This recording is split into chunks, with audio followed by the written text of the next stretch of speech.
Hi, it's Dwyer, gamblersadvisory.com. Remember, the opinion you should follow should be your own. Just consider this video to be a second opinion from a complete stranger online. So the Lakers have picked up Dwight Howard. Many people are claiming that the Lakers now have the best team in the NBA, one of them being former Laker Kurt Rambis. I beg to differ. I think this move is actually a step back for the Lakers. Keep in mind, as part of the deal, the Lakers have now lost Andrew Bynum. I'm in the minority, but I believe that Andrew Bynum is the better player than Dwight Howard. Certainly Andrew Bynum has more range on his jumper than Dwight Howard. I would argue that Andrew Bynum allows you on a team with two big men, himself and Paul Gasol, to actually spread the court more so that slashers like Kobe actually have open lanes to drive to the basket. Let me also say that while Andrew Bynum has had a list of injuries, leg injuries in particular, I don't consider those injuries to be as serious as a lower back injury, which is the injury that Dwight Howard has. I also think, too, that Andrew Bynum is underrated defensively. He's not as good defensively as Dwight Howard is, but the gap is very small, right? Because Bynum has length. Bynum is a shot blocker, right? Bynum is a guy who alters shots in the paint. The Lakers already had that with Andrew Bynum, right? You're not going to add much there by bringing in Dwight Howard. And let me also say that Dwight Howard's in a contract year. I think it's absurd that you would trade for a player who literally is going to be auditioning for the rest of the league while he's on your roster. And since you have other scorers on the roster, not just Kobe, but Paul Gasol's numbers are going to go up now that Steve Nash is there, and Steve Nash himself can score when he needs to. He's an excellent three-point shooter. Look at his career record, right? Since you have a diversified scoring load with a center who quite frankly believes he's a big scorer, even though he's not, right? This is a recipe for disaster, because you can imagine if Dwight Howard is only scoring 15 points a night, he might well start complaining that he's not getting enough touches. And it's a particularly touchy subject this year because Dwight Howard is going to want to show the league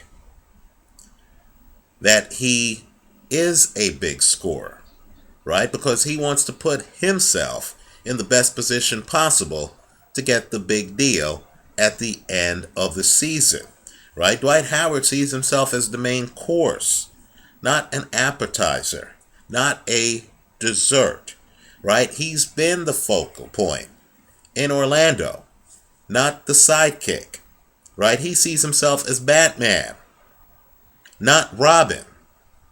And what's going to happen now is, Dwight Howard, quite frankly, might get lost in the shuffle offensively.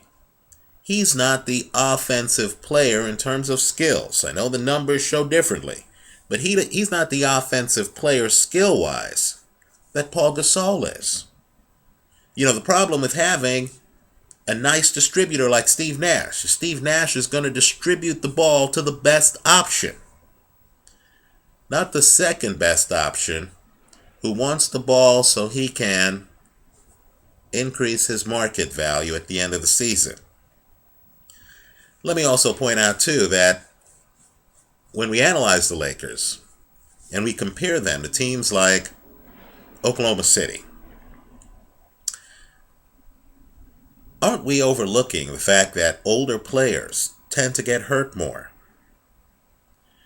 Right? Isn't it more likely that Westbrook Durant, Ibaka are going to be more healthy over the course of the coming season than Dwight Howard, who's hurt as I make this video, Kobe, and Steve Nash. Right? All kidding aside, Father Time is the only unbeaten champion in sports. And as good and as skilled as the Laker players are, they're older than Oklahoma City. The risk of them breaking down is greater than the risk of the Oklahoma City younger players breaking down. For that additional reason, I think you need to view the Lakers with suspicion. Let's go further. Right? Kobe Bryant.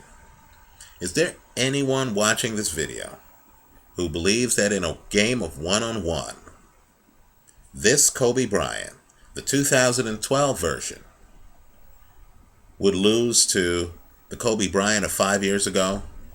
You know, the Kobe Bryant of 5 years ago was a much better defender, one of the best in the league, than this Kobe Bryant.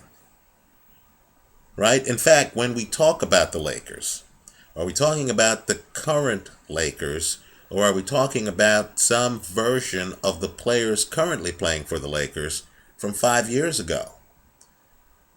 Right? Ron Artest. Is he still Ron Artest? And I understand he's meta world peace.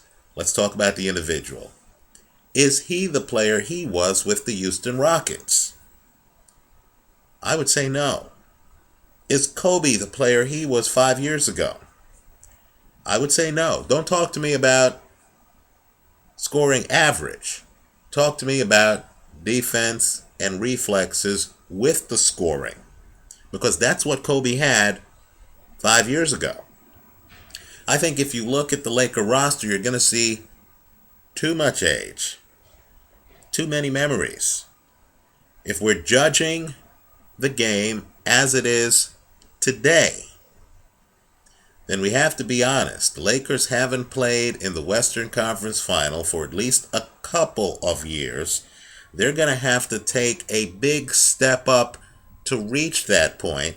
I don't see San Antonio or Oklahoma welcoming them into the Western Conference Finals. More importantly, I'm not sure if this team still has the foot speed to keep up with an Oklahoma City squad that, quite frankly, looked qualitatively faster than them last year. If the idea is that Dwight Howard is going to be running the court and that he's going to be under the basket when an Oklahoma City player drives to the lane, then folks need to realize that Durant and Harden don't need to drive to the lane to score their baskets, right? Who's going to keep up with them?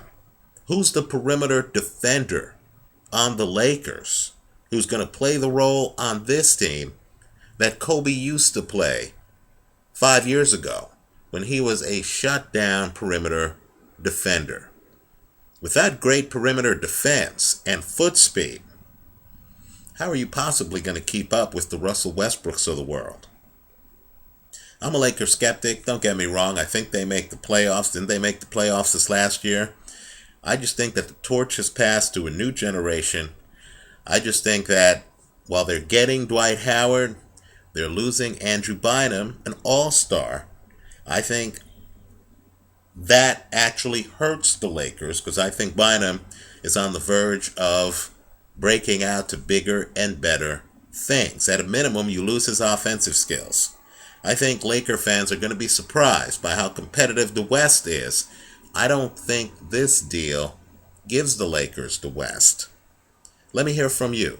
Hope you leave your comments for me here online. Understand the real action on these videos is in the comment section as all of us discuss what's being discussed. Thanks for watching.